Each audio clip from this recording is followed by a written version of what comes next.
Hello everyone, welcome back to the Inner Healing Sanctuary. If you're new here, my name's Elizabeth, and today we're going to talk about another important topic close to my heart on healing those emotional wounds. Have you ever wondered why certain patterns keep repeating in your life? In this video, we'll explore what the original wound is, how it affects our vibration, and I'm going to share with you some powerful tools and techniques to help you start the healing process. So what is the original wound? Let me start by explaining that. A lot of people that I work with come with a set of experiences. Something's happening in their life. It might be that they've had a major crisis, relationship breakdown. I work with a lot of people who have come to the end and realizing that they've been in an emotionally abusive relationship. And the wounding in those scenarios is unique. But with the original wound, this is where it all started. This vibration is unique. It's usually happened in the first 7 to 8 years of our life. And being a woundologist, that's what I work with, particularly the 3 core wounds. The wound of abandonment, a wound of betrayal, and the wound of shame. An event, words, something you've seen, something you've picked up on. These emotional wounds land in our body, much like a physical wound does. And they need healing, much like a physical wound does. But because they're unseen, they go unnoticed. A lot of the people that I've been working with have come out of narcissistic or emotionally abusive relationships. They have core wounds of abandonment, betrayal, and shame. Maybe not all of them at the same time, but they will work through that sequence. They've been abandoned. The emotionally abusive person was wearing a mask. They no longer wanted to wear that mask, play that role, act out in that scene of their life, and they move on, leaving the other person to pick up the pieces. And what they've done during that time, particularly through the devaluation, discard stages, this trauma bonding that happens in the cycle of abuse, is strip them back to a younger age. They've removed all the developmental stages that that person has been through, and they usually leave them with few coping mechanisms. They're left in pain, extreme pain. 1 minute they feel nothing, and the next it's hitting them like they've been hit by a steam train. That's why I call it a roller coaster of emotions. Something that I've experienced myself. I remember looking in the mirror, not recognizing the person looking back at me. I was a shell of my former self. I did not know who was staring back at me. I didn't recognize her. And this is why I call it a roller coaster of emotions. You go from feeling absolutely nothing and numb because of the emotional damage that has happened, right the way through to being in extreme pain, writhing around on the floor. I remember this so clearly, looking in the mirror and not recognizing the person staring back at me, wondering who she was and where I'd actually gone. And through various techniques that I'll share with you shortly, I was able to come into my body. But the wounding didn't come from that relationship. There were wounds and there was a reprogramming that happened, but the wound came from an earlier event or many earlier events. And as I was going through my healing process, I picked up and worked with so many 3-year-olds, 5-year-olds and 8-year-olds, which I talk about in my book, The A to Z of Emotional Abuse. This is part of the healing process that takes place.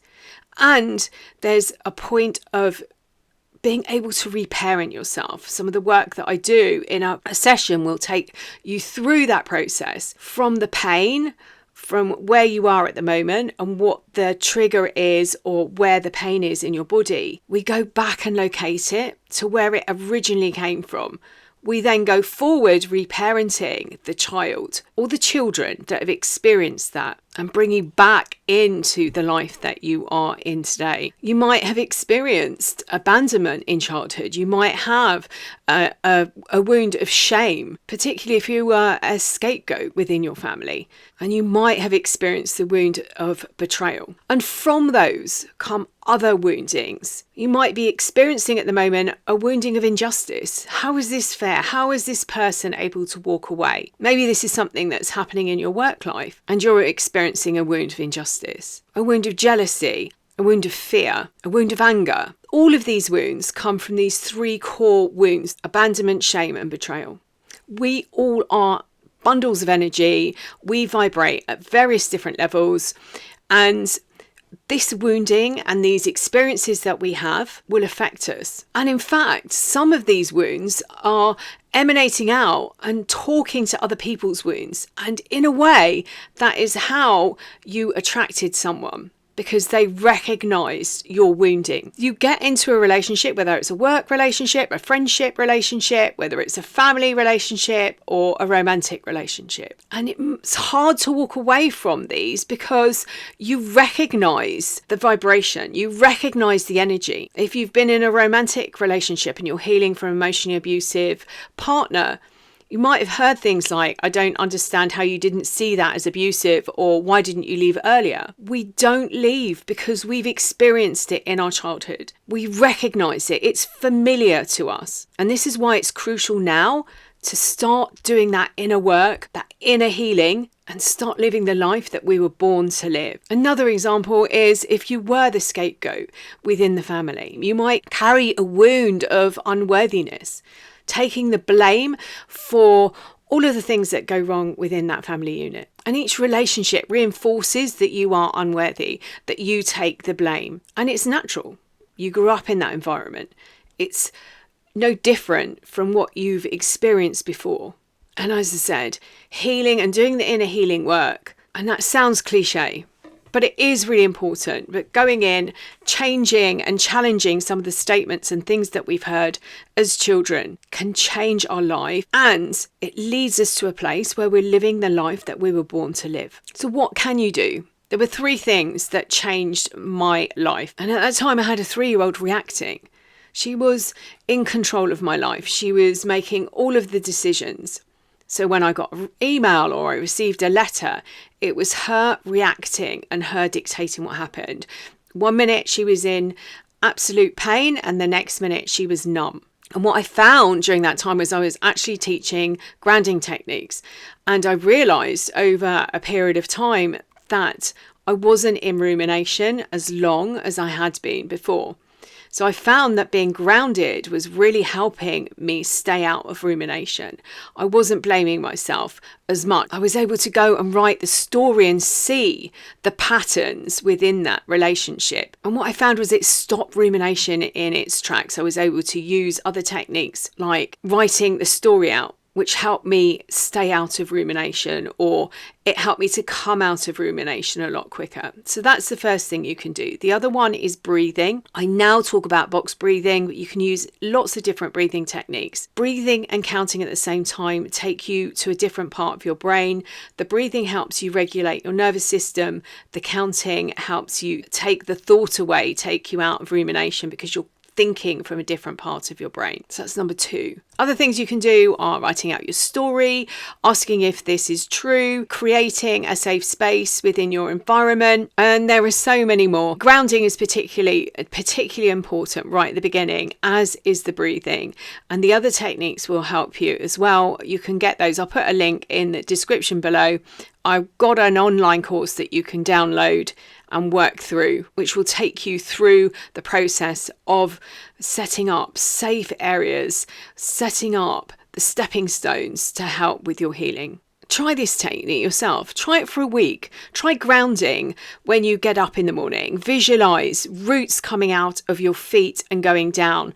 Now, you might live on the 20th floor of a flat. It doesn't matter. Visualize them going down through into the earth, and then visualize a connection going up, whether it's to the sun, the moon, or the universe. It's entirely up to you. I'll put some links to grounding techniques in the description as well. Try it for a week. Try getting up in the morning, and as you put your feet on the floor and you sit up, visualize the roots going in then, and doing it at lunchtime. You might go to the toilet. Try it every time you go to the toilet and just see how powerful that technique is and how you can change your life in just a very few days. The other one is breathing. So as you're grounding, perhaps putting the roots into the earth and a connection up to the sun as you're waking up during the day, taking that energy and warmth to replenish you. Breathe at the same time and just see what effects. Try it for 7 days. As I said, that was how I discovered how powerful it was. The wounds talk to us. It's another important and powerful technique I teach. is talking to our wounds. They have messages, they're echoes from our past. And it's so important to be able to communicate with them and find out what it is that you really need. Using these techniques regularly during the day, try it for a week and see whether you notice any improvement. So we've explored the original wound and how it comes about, how it affects us. We've spoken about the echoes, the vibration, how our wounds talk to us. These are messages from our past. They're calling out to be healed, and there are a few techniques to help you as you start your journey. If you found this video helpful, please give it a thumbs up, consider subscribing to the channel, and please share in the comments any other ideas that you might have that will help others. In my next video, I'm going to share more about talking to the wound that want our attention and are looking for healing. Thank you so much for watching, and I'll see you again soon.